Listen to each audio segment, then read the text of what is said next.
Muy buenas tardes a todos. Reciban un cordial saludo aquí desde Heredia, Costa Rica. Un gusto tenerlos nuevamente. Vamos a iniciar la lección de hoy, última del curso de modelos predictivos. Pedirles que por favor me confirmen por el chat si me están escuchando bien en este momento. Y como siempre, muchas gracias Roberto. Como siempre, pues pueden hacer preguntas vía el chat o vía el micrófono, pero eso sí les ruego mantener sus micrófonos cerrados para que no se nos... gracias Andrea, gracias Javier, gracias Alexis, que me confirman que están oyendo bien desde Texas, Alexis, muy bien, gracias Felipe. Entonces tenemos hoy un auditorio bastante amplio en toda Latinoamérica e incluso en Texas, por ahí me dice que me pareció que fue Alexis. Bueno, entonces un gusto tenerlos nuevamente acá en la clase. Vamos a iniciar hoy con el último tema, que es el tema de redes neuronales.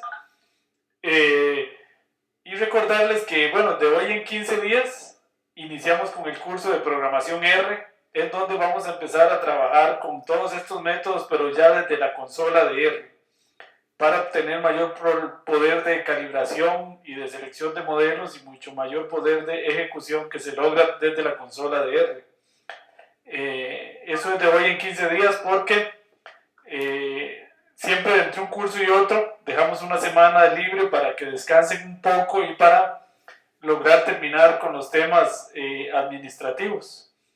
Como son la inscripción, etcétera, del curso siguiente, la entrega de títulos, la revisión de tareas, etcétera. Bueno, muy bien, entonces vamos a cerrar el micrófono acá para iniciar la clase del día de hoy, que es sobre redes neuronales, que es un método muy conocido, muy clásico en aprendizaje, en modelos de aprendizaje supervisado, modelos predictivos, que viene de las escuelas de Machine Learning, conocidas también como escuelas de inteligencia artificial, viene más de las escuelas del lado de la computación, que no del lado de la estadística, como son algunos otros métodos que hemos estudiado en este curso.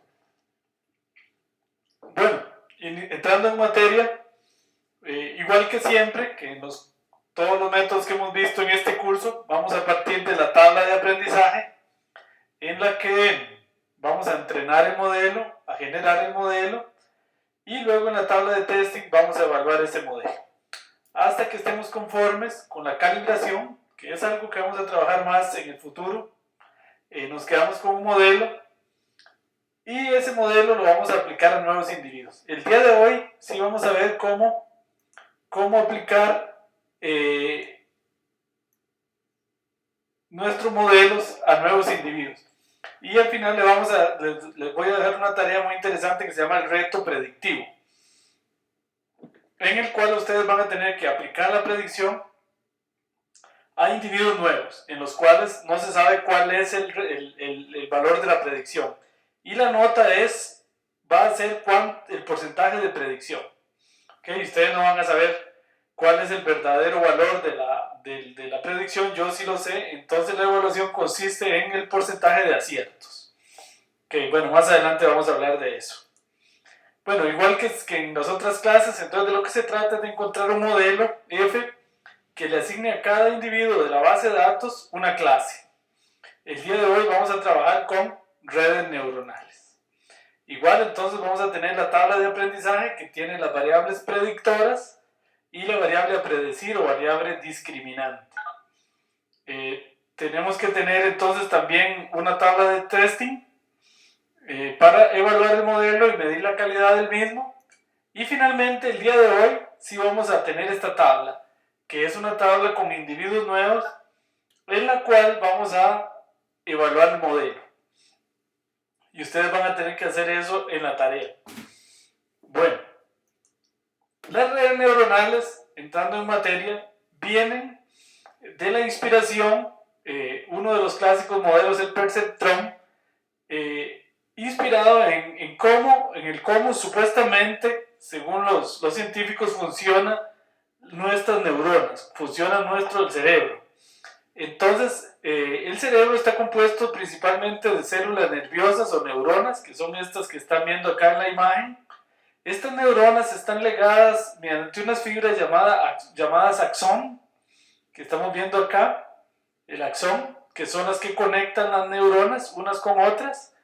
Una neurona está conectada al axón de otra neurona mediante las dendritas, que las estamos viendo acá, que son estos pequeños conductos que conectan células, neuronas con neuronas en el cerebro. Un punto de contacto entre una dendrita y un axón se llama la sinapse. Y entonces, ¿qué es lo que tratan las redes neuronales? Las redes neuronales tratan de simular todo este comportamiento del cerebro humano, pero en redes neuronales o redes neurales, como le dicen en algunos países, a través de nodos y links. Entonces la idea es simular el comportamiento de las neuronas cerebrales, pero en una computadora. Esa es la idea inicial de las redes neuronales. Más adelante vamos a ver cuáles son las ventajas y desventajas de las redes neuronales. Entonces, en una computadora, una red neuronal, esta que es muy famosa, que son el modelo del perceptrón, que es la que vamos a estudiar en el curso, una red neuronal multicapa, lo que tiene son entradas que serían las variables estadísticas, los predictores, y una variable a predecir, que sería la variable predictora. A esta se le llama la capa de entrada, que serían las variables iniciales, y a la salida, que sería la variable a predecir, se le llama la capa de salida. Y una red neuronal tiene capas ocultas. Estas se le llaman capas ocultas. Y cada una de estas se supone emula una neurona. Más o menos esta es la idea de cómo se emula la neurona que vimos antes. Esta neurona, o red neuronal, se emula mediante esta red en una computadora.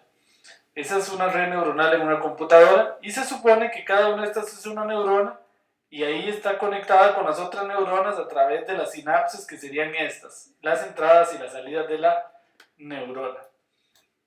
Ok, entonces el padre de las redes neuronales es Marvin Minsky, quien recibió el premio Turing en 1969, que es el premio más importante que puede recibir un informático, es como el Nobel de los informáticos. Marvin Minsky, en el año 1969, por el famoso paper donde él presentó por primera vez un percentrón, una red neuronal que era capaz de predecir la tabla de XOR, muy conocida en computadoras. Bueno, este señor que estamos viendo acá en pantalla, entonces es el padre de las redes neuronales, junto con Simon Popper, que es el padre del lenguaje Logo. Estos señores trabajaban en el MIT, el Instituto Tecnológico de Massachusetts, y por ahí de esos años fue que por primera vez aparecen las redes neuronales. Ok. Bueno, entonces, vamos a ver, cómo estamos aquí, bastantes participantes, muy bien. Bueno, entonces, vamos a ir explicando cómo surgieron las redes neuronales. La primera red neuronal, como acaban de ver, es una red que surgió para predecir la tabla del OR. La tabla del OR, simplemente, para los que no son de computación, se puede ver como una tabla estadística, donde X1 y X2 son las variables predictoras, y esta variable que se llama OR es la variable a predecir. Y lo que dice es que si X1 vale 0 y X2 vale 0, entonces la variable a predecir vale 0. Si X1 vale 0 y X2 vale 1, la variable a predecir vale 1. Si X1 vale 1 y X2 vale 0, la variable a predecir vale 1. Si X1 vale 1 y X2 vale 1, entonces la variable a predecir vale 1. Eso se puede ver como desde el punto de vista de una tabla estadística, donde hay variables predictoras y una variable a predecir. Y también se puede ver como desde el punto de vista de la lógica de una tabla de verdad, falso y falso, o falso da falso, falso y verdadero da verdadero, verdadero y falso da verdadero, y verdadero da verdadero. Perdón, verdadero o verdadero. aquí estamos uniendo con un OR.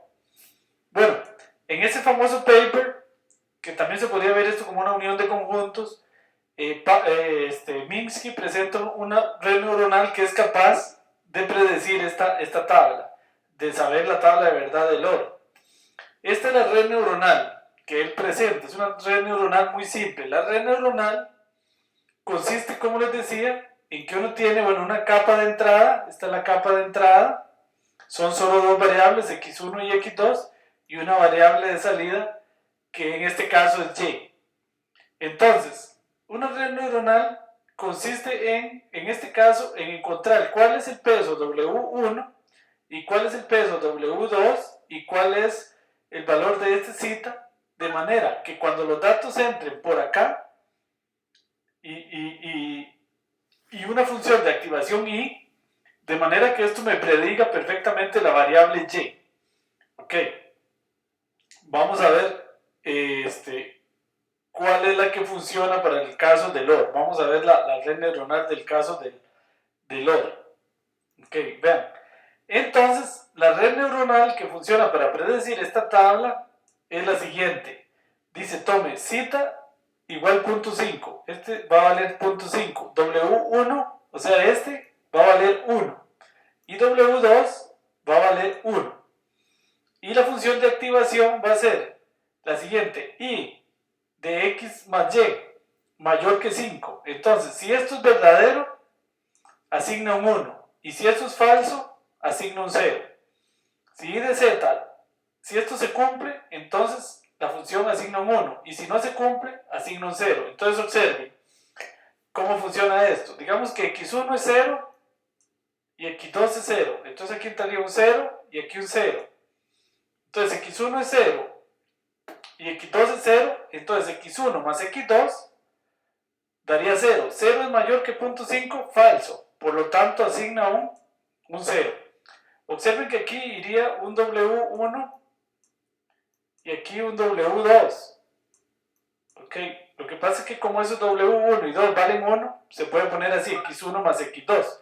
Ahora vean para 0 y 1. ¿Qué pasa si aquí entra un 0 y aquí entra un 1? Entonces, 1 más 0 es 1. Mayor que 0.5, verdadero. Entonces asigna un 1. ¿Qué pasa si son 1 y 0? Análogamente, si aquí entra un 1 y aquí un 0, 1 más 0, 1, mayor que 0.5, verdadero, entonces asigna un 1. Si aquí entra un 1 y un 1, que sería el último caso, entonces 1 más 1 igual a 2, mayor que 0.5, verdadero, entonces le asigna un 1. Entonces aquí asigna un 1. Entonces ven que esta red neuronal de una sola capa es capaz de predecir perfectamente esta tabla de verdad. Esta que se podría ver como una tabla estadística. ¿Ok? Bueno, ahí les ruego por favor si tienen algún micrófono abierto, a cerrarlo. Bueno, entonces ese sería el caso de la tabla del OR. La otra tabla muy común de estudiar en esto, que son los clásicos, es la tabla del AND. El AND, visto como variables estadísticas, es x1 y x2, las dos variables, los dos predictores, y el AND, la variable a predecir. Entonces, el AND es así, falso y falso da falso, falso y verdadero da falso, verdadero y falso da falso, verdadero y verdadero da verdadero. O lo pueden ver si quieren como tabla estadística. Si x1 vale 0 y x2 vale 0, la variable a predecir vale 0. Si x1 vale 0 y x2 vale 1, la variable a predecir vale 0.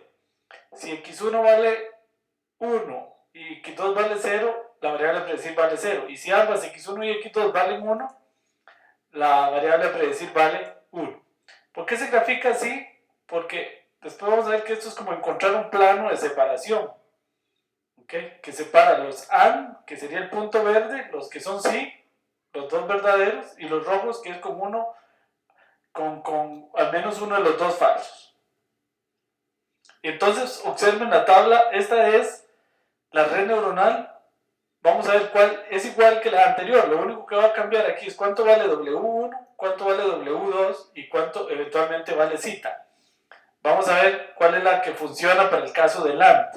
Para el caso del AND, funciona tomando cita igual 1.5, W1 igual 1 y W2 igual 1. Y entonces esta sería la función de activación, que se llama como la función de activación.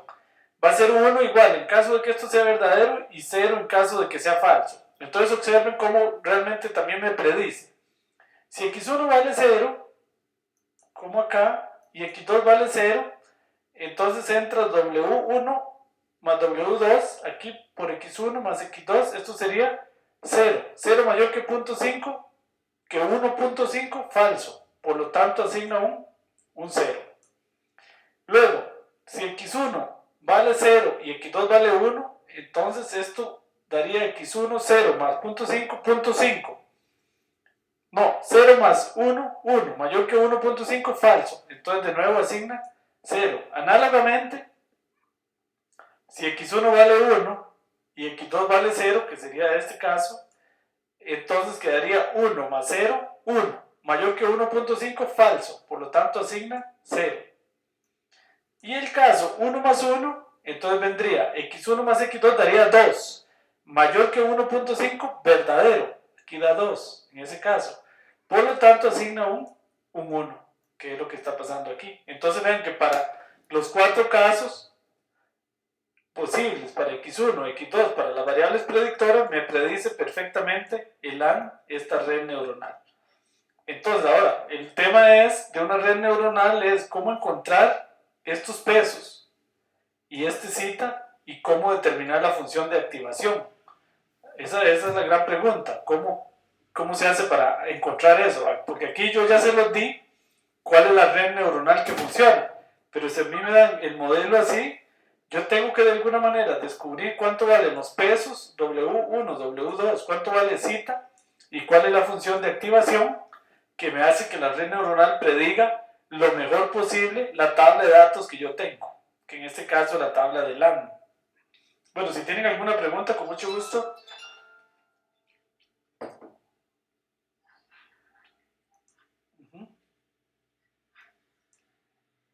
Ok, bueno, entonces,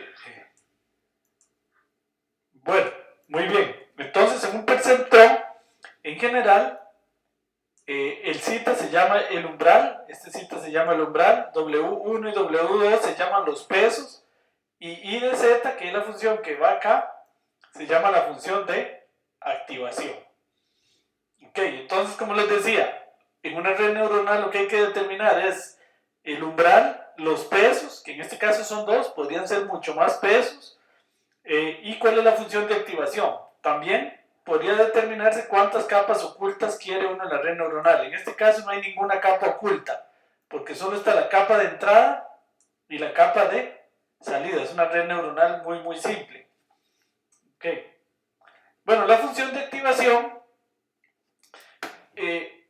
se pueden usar muchísimas funciones. R y el paquete RATL, como vamos a ver ahora, las funciones de activación que trae son la función identidad, la función escalón, la simoidea, la gaussiana y la función senoidal.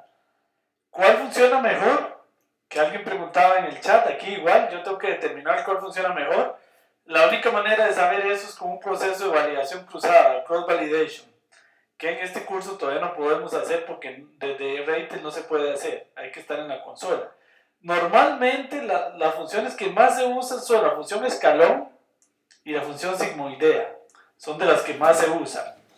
Ok, ahora vamos a ver por qué, bueno, sí, por qué, vamos a verlo dentro de un ratito, un poquito, no en este curso se va a poder determinar por completo. Bueno, hay una tabla de verdad que pareciera lo mismo, que es la XOR. Resulta que la XOR, el XOR de 0 y 0 da 0, de 0 y 1 da 1, de 1 y 0 da 1, y de 1 y 1 da 1. Porque el XOR, para los que son de computación, es verdadero solo si uno de ambos es verdadero, pero no ambos a la vez. Entonces, la diferencia con el AND es que el AND daba aquí 1 y el XOR da 0. Este XOR resulta que, como estamos viendo en este gráfico, digamos que estos son los ceros, estos son los falsos y estos son los positivos, no son separables por un plano, en este caso por una recta. Aquí está, se ocupan dos rectas. Entonces esta tabla de verdad que parece de la misma complejidad que la tabla del AND y del OR, no lo es bastante más complicada. Y entonces vamos a ver que requiere de una red neuronal más compleja para poder predecir esta tabla que estamos viendo en este momento. ¿Ok? Entonces, aquí está la tabla del XOR. Esto aquí que se indica acá con esto significa que vamos a usar la función escalón como función de activación. Y aquí hay tres funciones de activación. Y esta es una red neuronal que tiene una capa de entrada, una capa oculta y una capa de salida.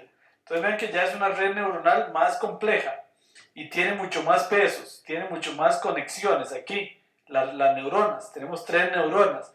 Entonces tenemos que determinar el peso W11, W12, W21, W22, W31 y W32. Y tenemos que determinar tres valores de cita, cita 1, cita 2 y cita 3. Entonces vean que es una red neuronal mucho más complicada. Y de hecho hay varias que funcionan. Una posible combinación de valores para esa red neuronal es tomar estos valores que estamos viendo acá. Es tomar W1 igual 1, W12 igual 1, W21 igual 1, W22 igual 1, W31 igual 1, W32 igual menos 1.5, cita 1 igual 0.5, cita 2 igual 1.5 y cita 3 igual 0.5. Esos valores logran que esa red neuronal me prediga esta tabla con estas dos variables de entrada y esta la variable a predecir. Ahora, ¿cómo se determinan esos valores? Ahorita vamos a ver que básicamente un poco la red neuronal usa la fuerza bruta, en el sentido de que prueba los valores hasta encontrar aquellos que logren minimizar el error cuadrático medio, o sea, que logre, en palabras más simples, pegar o acertar la mayoría de estos valores. ¿Ok? Bueno, vamos a ver un ejemplo de por qué esto funciona.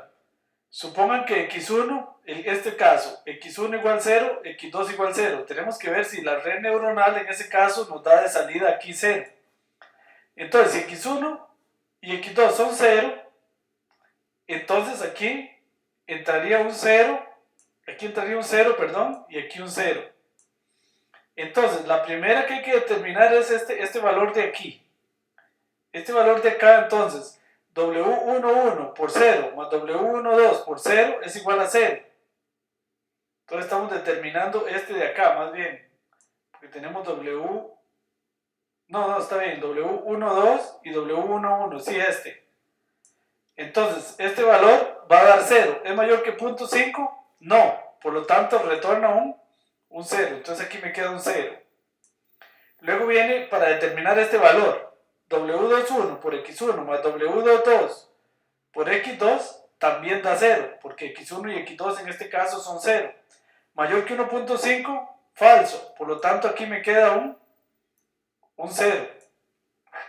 Luego finalmente entran aquí para ver cuál es el valor de salida.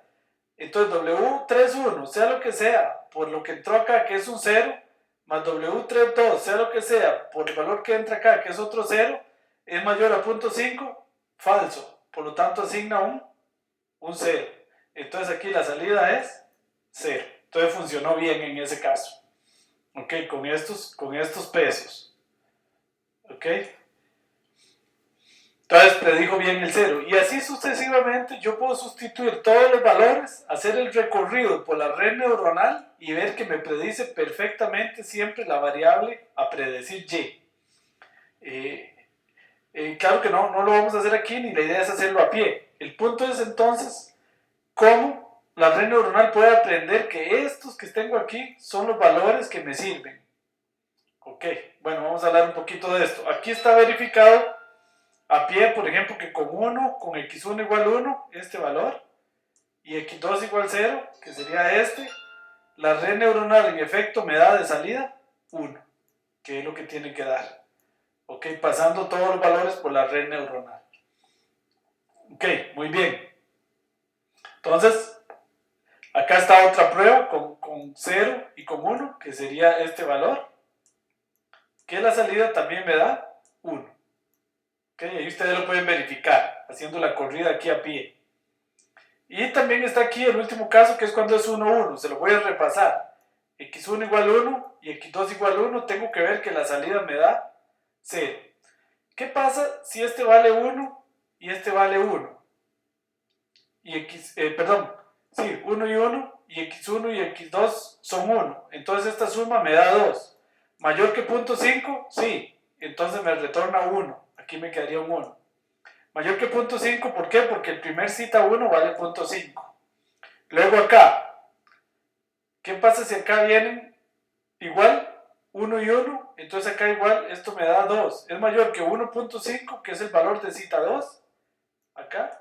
Entonces verdadero, entonces esto me da 1. Luego viene esta otra parte de la red neuronal.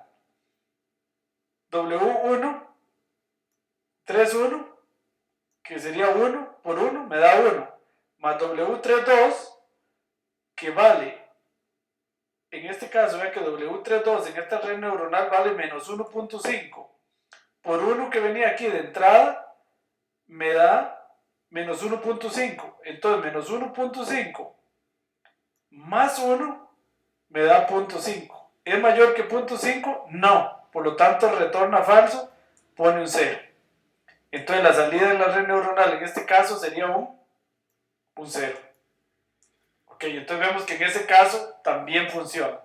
Entonces, estos pesos y estos valores funcionan para cualquiera de estas 4 posibles entradas de las dos variables x1 y x2. Siempre me predicen bien el valor de y.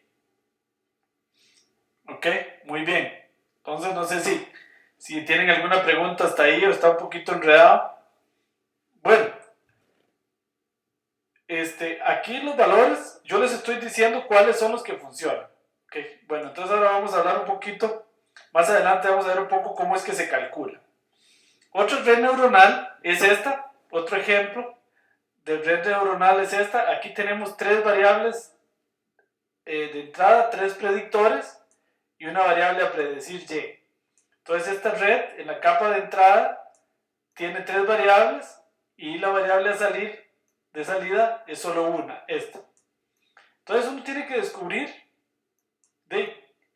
cómo tiene que construir la red neuronal para que me prediga bien todos estos valores de y. Ese es la gran incógnita acá, ¿verdad? Ok. Bueno, entonces, esta es la red que nos funciona. Resulta que los pesos que funcionan en este caso son W1 igual 0.3, W2 igual 0.3 y W3 igual 0.3. Y el valor de cita aquí, que en este caso se le llamó t, pero esto es lo que antes llamamos cita, es 0.4. Entonces esta función, con la función de activación escalón, es la que nos hace que prediga esto. Por ejemplo, observen qué pasa con 1, 0, 0. Si aquí viene 1, 0, 0, entonces esta función de activación, la suma de esto daría 1 por 0.3, 0.3, más 0, más 0, 0.3, mayor que 0.4, falso. Entonces asigna un 0. ¿Okay? ¿Qué pasa si, por ejemplo, vamos a ver en esta fila, a ver si la predice bien. Si entra un 1 aquí y un 1 aquí, entonces esto me da 0.3 más 0.3 más 0.3, 0.9, mayor que 0.4, sí, verdadero. Entonces asigna un 1. Entonces predice bien este valor. Y así sucesivamente yo paso toda esta tabla por esta red neuronal y siempre me predice bien. Ok. Ahora, ¿cómo descubrir cuáles son los pesos? ¿Cuál es el valor del umbral? Entonces, eso es lo que vamos a ver seguidamente. Ok, bueno, esta es entonces la función que tenemos que encontrar. Hay redes más generales, por ejemplo, esta que estamos viendo acá, ¿verdad? Donde, por ejemplo, tenemos 5 entradas, una capa oculta, una capa de salida y una capa de entrada. Entonces, Vean que las redes neuronales, el problema que tienen es que hay que determinar, por ejemplo, en este caso, 3, 6, 9, 12, 15, 16, 17, 18 pesos, más una serie de umbrales. Entonces las redes neuronales, ahí pueden ir viendo el primer valor, problema que significa que hay que descubrir muchos pesos y muchos umbrales. Entonces dice aquí, entrenar una red neuronal significa descubrir los pesos de las neuronas. Y no solo eso, también el threshold, que como se dice en inglés, el umbral, el threshold, zeta o t, todos esos valores tienen que descubrirse. Y eso es lo que significa cuando le dicen a uno que la red neuronal hay que entrenarla. ¿Cómo se descubren esos pesos? Son aquellos que en la tabla de aprendizaje logran predecir la mayor cantidad posible de filas de la tabla de entrenamiento. Y esos pesos son con los que yo me quedo, con aquellos que me logran predecir bien la mayor cantidad posible de filas en la tabla de entrenamiento. Bueno, el algoritmo de la red neuronal en general es así: inicializar los pesos W1, W2 hasta WK. Generalmente esos pesos se toman todos iguales. Luego ajustar los pesos de tal manera que la salida de la red neuronal sea consistente con las etiquetas de clase de los ejemplos de entrenamiento, es decir, de manera que coincida lo más posible en la tabla de entrenamiento. La función objetivo sería esta, la función a minimizar, la suma de yi menos f de wi xi. ¿Qué quiere decir esto? Esto es lo que quiere decir, esta yi es el verdadero valor que tiene la variable, y esta es la predicción que da la red neuronal con el peso w para la fila xi. Entonces, esta es la función que yo debo minimizar, porque esta función, si coincidieran todos los valores verdaderos, que serían estos, con todas las predicciones, esto daría 0. Entonces sería el mínimo, sería lo ideal, que siempre coincida, pero lógicamente no siempre va a coincidir. Entonces esta es la función que se debe minimizar. ¿Minimizar respecto a qué? Respecto a los w. Hay que encontrar los wi que me hagan mínima esta función. Normalmente eso se hace con un algoritmo que se llama el algoritmo de backpropagation. Entonces el problema consiste, casi como todos los problemas en los modelos predictivos, terminan siendo un problema de optimización, es decir, un problema en el que yo tengo que minimizar una función. ¿Cuál es el problema acá? Generalmente esta función se minimiza usando lo que se conoce como descenso del gradiente, con esta idea acá. Y es uno de los principales problemas de las redes neuronales. Y es que las redes neuronales, dado que tienen tantísimos parámetros, resulta que se pueden quedar en un óptimo local, que es este. Tal vez se quedan aquí, se quedaron aquí con estos pesos, pero había otro óptimo que era el óptimo global y no lo encontró. Entonces las redes neuronales, el principal defecto que tienen es ese. Al tener tantísimos parámetros, que son todos los pesos W y todos los thresholds o los umbrales, es muy fácil que el método no encuentre el óptimo global, sino que se quede en un óptimo local. Y entonces las redes neuronales, por eso es que muchas veces lo corre uno una vez y los resultados son muy buenos, pero lo corre uno otra vez y los resultados son muy malos. Y uno dice, ¿qué pasó? ¿Por qué esto ya no funciona? Y es porque en un tiro de casualidad quedó en un óptimo muy bueno, pero en otro tiro no encontró el óptimo. Entonces las redes neuronales, el principal problema que tienen es el de inestabilidad, que lo vamos a estudiar más en detalle en el curso de calibración y selección de modelos. Vamos a ver cómo uno corre el modelo varias veces y los resultados son muy variables. Entonces la ventaja es que puede lograr fronteras no lineales de decisión, como se ven en este gráfico, y no solo lineales, como en el análisis discriminante o en otros métodos. Las desventajas: convergencia muy lenta, es un método bastante lento, se queda en los óptimos locales, lo cual lo hace un óptimo inestable. La mejor estructura posible de la red neuronal es desconocida, porque otro tema muy difícil de saber es cuántas capas ocultas requiere la red neuronal. En general no hay ningún teorema matemático que nos resuelva ese problema. Y la respuesta es generalmente, no siempre, entre más capas ocultas mejor funciona la red, pero no siempre. A veces un exceso de capas también hace que la red no funcione bien o se ponga muy lenta. Tampoco es un método muy bueno para manejar variables cualitativas. Bueno, no sé si tienen alguna pregunta hasta ahí de las redes neuronales. También en algunos países le dicen las redes neurales. Nosotros acá en Costa Rica usamos más decirles redes neuronales. Pero también se le dicen redes neurales en algunos lugares. Bueno, entonces si tienen alguna pregunta por el chat, pues con mucho gusto. Vemos una muy buena participación el día de hoy. Bueno, entonces vamos a ir a REITEL, a ver cómo funcionan las redes neuronales en REITEL. Aquí una observación importante que debemos hacer es que las redes neuronales que trae REITEL solo funcionan para problemas binarios, es decir, para problemas donde la variable a predecir solo tiene dos clases. Por lo tanto, aquí no vamos a poder ejecutar el método, por ejemplo, para los datos de las flores iris. Bueno, vamos a ir a ejecutarlo directamente al programa. Acá vienen en las filminas, como siempre, la explicación paso a paso, pero yo me voy a ir directamente a REITEL. Bueno, acá tenemos REITEL. Entonces, ejecutarlo es similar a los otros métodos que ya ustedes conocen. Entonces, cargamos el archivo de datos. Como ustedes ya conocen, vamos a cargar la muestra de aprendizaje. Le ponemos el separador y ejecutamos. En este caso le vamos a decir que la partición es 100, 0, 0 y ejecutamos nuevamente. Me captó bien los tipos de las variables. Ahora me voy a ir a modelo y en modelo voy a seleccionar red neuronal. Ojo esta parte acá que les voy a resaltar. Número de capas ocultas. ¿Okay?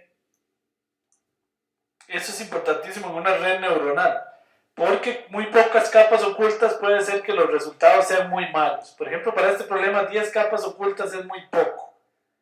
Entonces, le voy a poner 25 capas ocultas. ¿Okay? Recuerden que las capas ocultas son las capas que tiene la red neuronal entre la entrada y la salida. ¿Okay?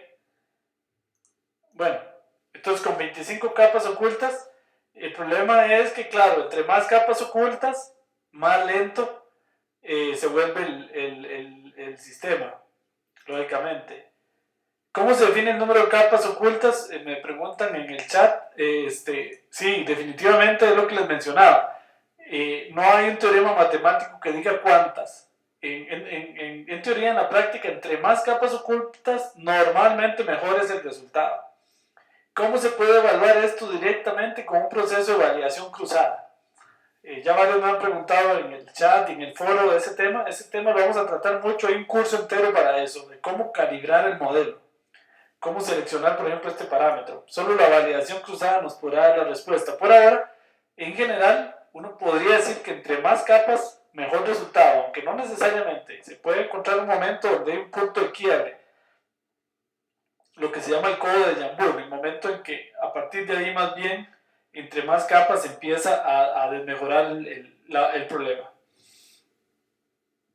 Bueno, vamos a hacerlo con 25 capas, ahí está corriendo, lo hizo bastante rápido. Aquí están, vean los pesos, él calcula los pesos para cada una de las capas, capa 1, nodo 1, y ahí va, ven que son bastantes pesos los que hizo, ya que le dije que usara 25 capas, y aquí está el nodo de salida. Lo hizo muy muy rápido, en 1.6 segundos, para hacer una red neuronal de 25 capas. Bueno, una vez ejecutada mi red neuronal, voy a decirle evaluar, y le puedo decir acá que me haga la matriz de confusión. Voy a cargar el archivo, recuerden que aquí está en un archivo separado, la muestra de testing, ¿okay? Ya la leí acá. Vean, esto es muy importante acá. en la red neuronal, lo voy a marcar acá en rojo, ella me puede dar la clase o la probabilidad. En general, en este curso estamos en un modelo predictivo, entonces queremos la clase. Si le damos la probabilidad, estamos más bien en un modelo de regresión. Las redes neuronales se pueden usar para hacer regresión, igual que algunos de los métodos que hemos visto en este curso, pero en este curso no estamos haciendo regresión. Entonces acá hay que decirle que nos dé la clase, o sea, nos dé si era buen pagador o no. Si le damos aquí nos da la probabilidad de ser buen pagador o no. De hecho, sería una información un poquito más completa. Pero bueno, acá le vamos a decir que nos dé la clase, que nos diga de una vez si es buen pagador o no. Entonces le vamos a ejecutar, ahí nos ejecutó bastante bien, nos dio, vean que de los 14 no pagadores que habían en la tabla de cada 14 en la tabla de testing, 10 predijo bien y 4 mal. Y de los buenos pagadores de cada 86, uno predijo bien y uno predijo mal y 85 bien, para una precisión global del 95%, un error del 5%. Bueno, le podemos decir también que nos dé la curva ROC. Ok, ahí está la curva ROC. Ok, bueno. Muy bien. Entonces hasta ahí básicamente es lo mismo que habíamos hecho anteriormente. Por ahí tengo una pregunta en el chat. Dice, cuando se realiza la matriz de confusión aún sale el valor de error, ¿cómo se elimina eso? Y la validez del individuo sujeto a nuevos individuos ya lo vamos a ver. Eso lo vamos a ver en este momento. Lo que no entiendo es cómo eliminar el valor del error. No interesa eliminarlo, porque yo quiero saber, cuando me sale el error acá, cuando yo hago la matriz de error, yo necesito saber este valor, es muy importante para ver qué tan buena es la predicción global. Aquí tenemos una predicción global de cerca del 95%. ¿Okay? Sí, a veces pasa que me están preguntando acá, esta columna pasa a veces, si no le sale del todo, significa que vale 0. Reiter a veces no pone, por ejemplo, la columna del sí, y uno dice, ¿qué pasó? ¿Por qué solo pone la del no o solo la del sí? Al revés, es que en los demás campos hay 0, lo cual diría que es un modelo pésimo. Si no le sale una columna es que las cosas andan muy mal, no les está dando nada bien. Ok, entonces vamos a ir a ver un tema muy importante ahora, que es cómo evaluar individuos nuevos. ¿Okay? Cómo evaluar individuos nuevos es muy importante y ustedes lo van a ocupar para el reto predictivo. Individuos nuevos, hay que ir acá en Reitel, como están viendo en la pantalla, y seleccionar esta opción que se llama calificación. Y luego subir el archivo nuevo de individuos. Cuando le doy a ejecutar, me va a preguntar dónde lo va a guardar. Y él lo guarda en un archivo. ¿Okay? Vamos a ir a hacerlo en vivo y en directo. Ok, vean lo que voy a hacer.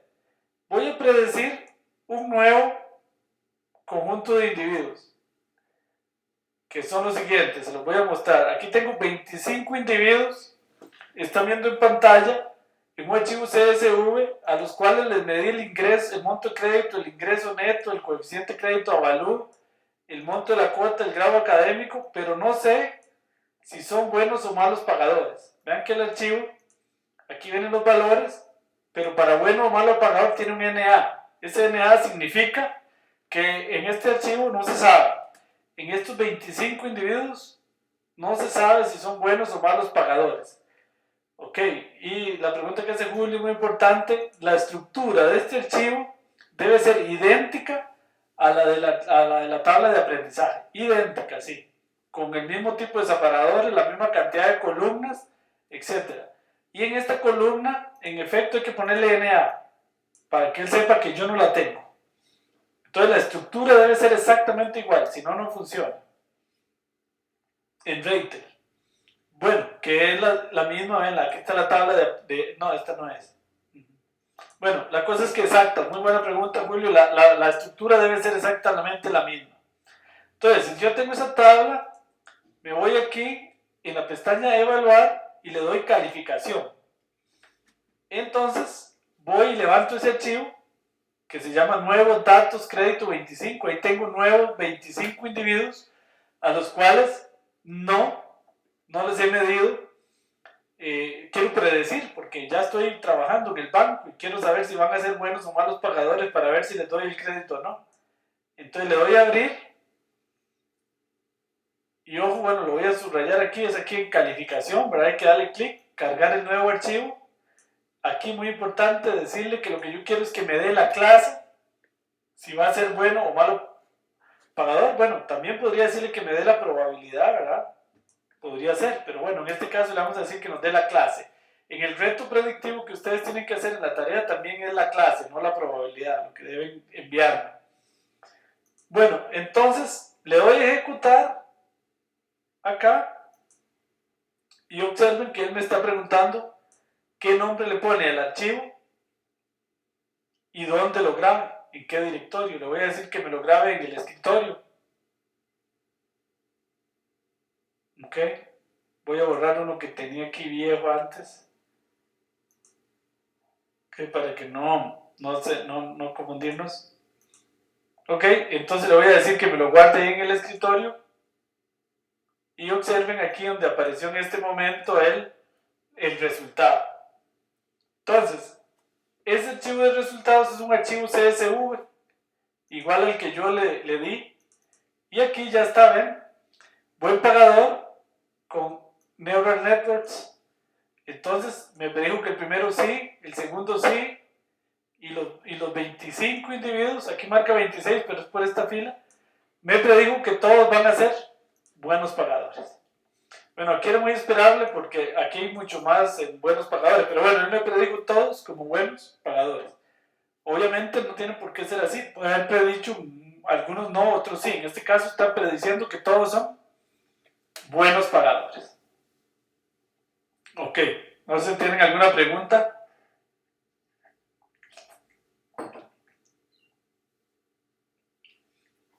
Ok, bueno, entonces volviendo a Reitel es muy fácil. Acá hay que darle calificación, subir el archivo con los nuevos individuos y pedirle que me dé la clase. Si le pido que me dé la probabilidad, voy a hacerlo, voy a borrar este. Voy a decirle a Reitel que me dé la probabilidad de ser bueno o ser malo. Entonces le doy a ejecutar, le voy a decir que me lo guarde en el escritorio nuevamente. Ahí ya lo generó, acá está en el escritorio. Lo abro. Le digo que lo sobrescriba. Ahí está. Ven, ahí están las probabilidades de cada uno. Punto 99, punto 99, punto. Vean, este es punto 66. Tiene menor probabilidad de ser buen pagador. Este tiene probabilidad 1. Estos, por ejemplo, tal vez ya un banco podría decirles con probabilidad punto 66 no les doy crédito. Lo que pasa es que cuando yo le pido a Reitel que me dé la clase, él parte en punto 5. Mayor de punto 5,1 y menor o igual a punto 5,0.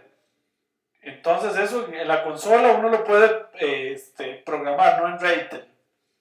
Okay, para que el punto de corte uno lo pueda decidir. Porque puede ser que para un banco, punto 5 no sea un buen lugar de decidir cuándo es bueno o cuándo es malo. Podría ser que diga un banco, yo presto solo si la probabilidad es mayor a punto 80. En fraude, por ejemplo, para cortar una tarjeta de crédito, la probabilidad de fraude tiene que ser, por ejemplo, como esta, mayor a punto 98, mayor incluso a punto 99. Si no, la tarjeta de crédito no se corta. ¿Por qué? Cortarle la tarjeta de crédito a un cliente es muy riesgoso. Y si se le corta la tarjeta y no era fraude, el cliente se pone muy molesto. Entonces se le pide mucho mayor probabilidad de ser fraude para tomar una decisión como la de cortar una tarjeta. Ok. ¿Es mejor la probabilidad? Me pregunta Julio. Depende del problema, ¿verdad? Por ejemplo, en este, uno podría decir que pues sí, la probabilidad da mayor información. Ahora, si uno puede, lo que pasa es que ya para un sistema automatizado, internamente habría que darle cuál es esa probabilidad. ¿Qué es lo que hace Reitel cuando yo le doy aquí clase? De ahí él simplemente parte en punto 5. Mayor a punto 5 va a ser buen pagador. Menor a punto 5, menor o igual, no va a ser buen pagador. Muy bien. Bueno, ahora les voy a hablar para terminar del reto predictivo. En la tarea número 4 viene un ejercicio muy interesante que se llama el reto predictivo. En ese reto predictivo dice ejercicio número 3. En este ejercicio usted tiene una tabla de datos llamada Seguros CSV con la información sobre los fraudes en seguro.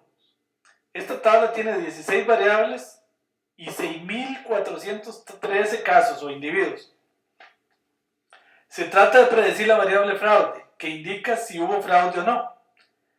Este es un verdadero reto predictivo, ya que son datos de verdad y es un problema muy desbalanceado. Se tienen 6.146 no fraudes y apenas 267 fraudes. Eso hace que sea muy difícil el aprendizaje para cualquier modelo predictivo. Para este ejercicio usted además recibe un archivo que se llama Seguros Nuevos VE, que quiere decir versión estudiante CSV, en el cual la variable fraude viene con NA para todos los registros. El reto predictivo consiste en predecir para este archivo la variable fraude. Ustedes tienen que predecir la variable fraude. Y para esto debe hacer lo siguiente, dice, determine cuál de los modelos estudiados en el curso funciona mejor. Las redes neuronales, los árboles de decisión, los bosques aleatorios, los métodos de consenso, los árboles de decisión. ¿Cuál funciona mejor? Hay que determinar de alguna manera cuántas capas ocultas, cuánta profundidad en un árbol, etc. Ensayando. Una vez que ustedes eligen un modelo que ustedes creen que es el mejor, entonces ahora sí hacen la evaluación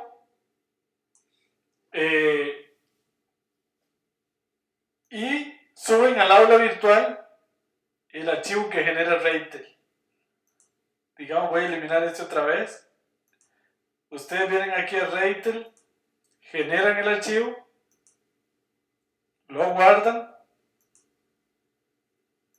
por ejemplo este, y entonces lo suben al aula virtual.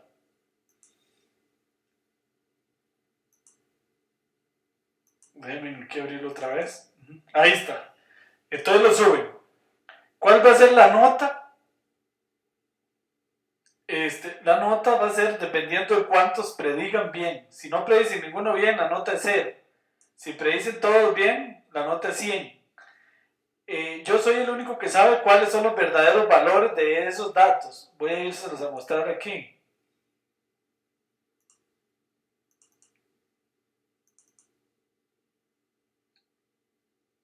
Seguros estudiantes. Aquí está la tabla de datos y al final viene un NA, ¿ven? Entonces ustedes tienen que rellenar ese NA. Bueno, Reitel se los rellena. Ok. Bueno. Ahora hay otro detalle que espero, por favor, pónganme en atención porque esto es muy importante. Ustedes están los seguros nuevos, seguros. Aquí está la tabla de datos. Estos son los datos. Un poquito más pequeño lo voy a poner. Ahí ustedes tienen. Esto es un problema de verdad. Tienen 6.400 registros, 6.413 registros. Y aquí viene si fueron no o fueron sí. Entonces, muy importante esto que les voy a decir. Ustedes en esta tabla,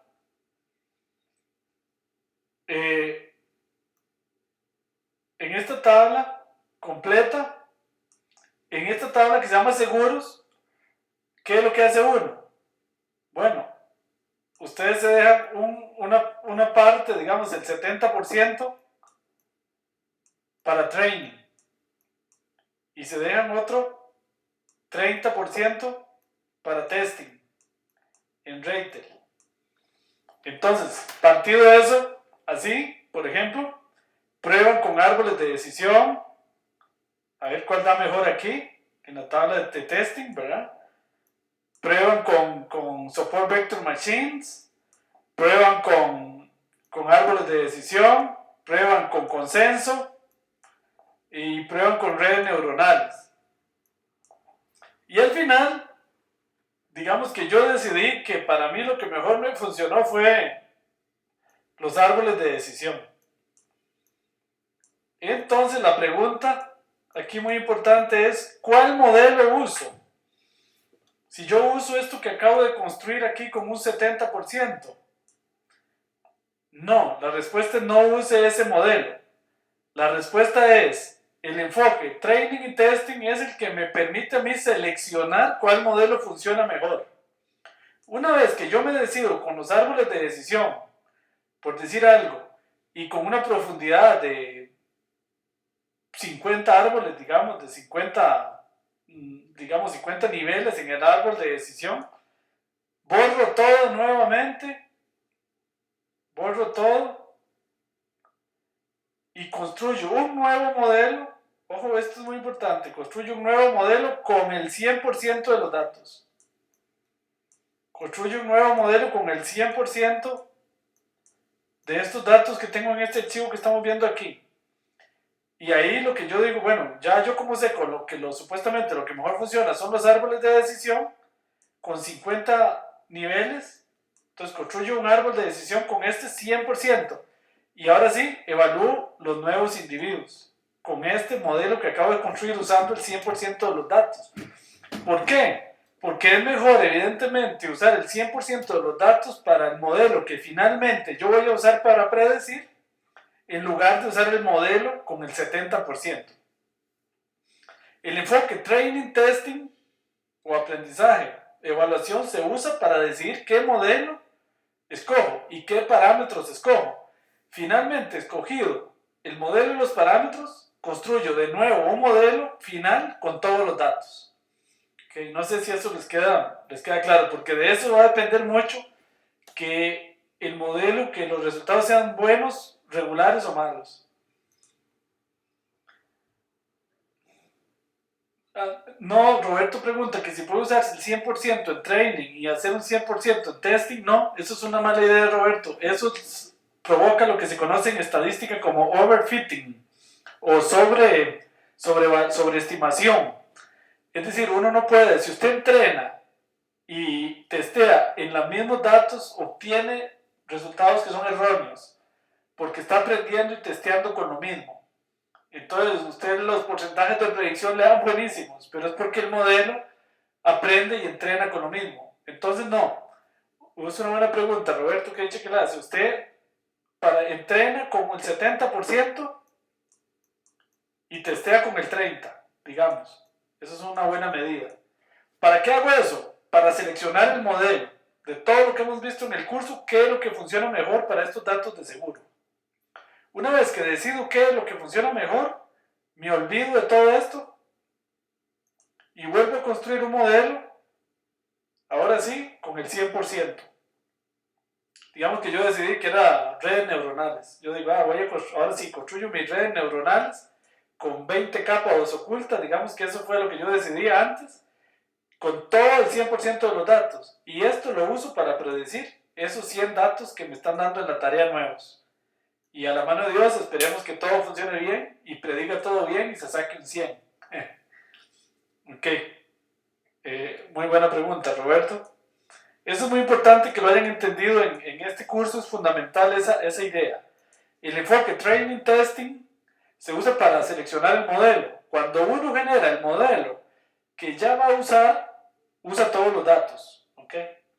Eso lo vamos a ver mucho más y lo vamos a trabajar con mucho más detalle en el curso de calibración y selección de modelos, donde incluso no vamos a usar el enfoque training testing, sino el enfoque de cross validation, que es mucho mejor todavía, por razones que vamos a estudiar en ese curso. Ok, no sé si tienen alguna pregunta o comentario, pues con mucho gusto.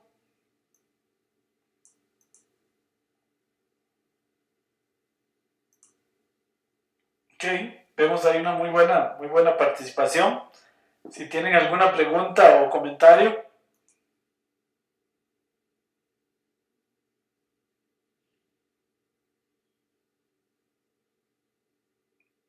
Por acá,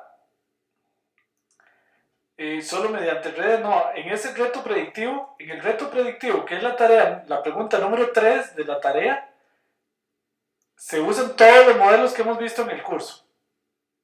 ¿Okay? Todos los modelos que hemos visto. Ya ustedes ahí deciden cuál. Es de libre utilización. Ustedes tienen que decidir cuál les funciona mejor. ¿Ok? Luego tengo otra pregunta aquí, training, ajá. Es decir, uso todos los datos, corro el modelo seleccionado y subo la base, ¿sí? Sí, sube la base, ya sube la tabla esta, digamos, para ese caso con las predicciones. Yo nada más evalúo eso. Si acertó los 100, perfecto. Entonces obtuvieron un 100. Y si no, pues el porcentaje que logren predecir. ¿Okay? Si ustedes calibran, y después suben al aula virtual en la pregunta 3, entonces en la pregunta 3 hay que hacer una explicación, dice para el ejercicio 3, perdón que no estoy compartiendo el escritorio, para el ejercicio 3, perdón acá, ok, para el ejercicio 3 dice, hay que incluir una explicación del procedimiento seguido para seleccionar el modelo, una justificación de por qué lo escogió, y luego debe entregar el archivo de predicciones. Debe subir las predicciones. Y entonces en ese ejercicio la nota finalmente es el porcentaje de buenas predicciones que obtiene en esa de las 100 o 150, no recuerdo, creo que son 100 datos que ahí vienen, filas que vienen y que ustedes deben de predecir.